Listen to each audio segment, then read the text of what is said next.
Au quotidien, nous avons des questions un peu des gens qui s'intéressent à la bio mais qui ont un peu peur, notamment la rentabilité économique. Ça peut faire partie des questions qui se posent.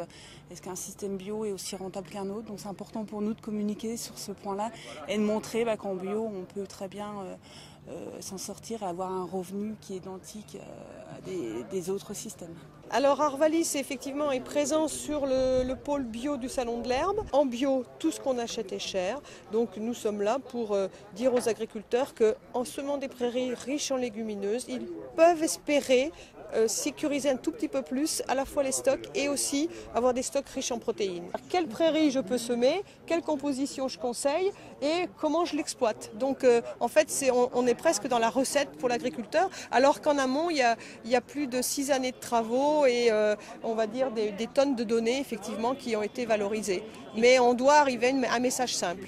Une de nos missions, c'est de promouvoir l'agriculture biologique. Et donc ici, c'est l'occasion de pouvoir communiquer auprès des agriculteurs.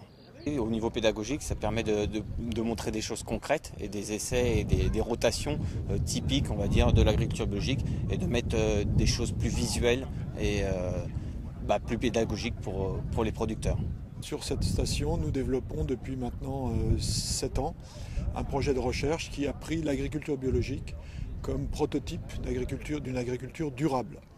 Alors pourquoi est-ce important d'être présent sur le Salon de l'Herbe?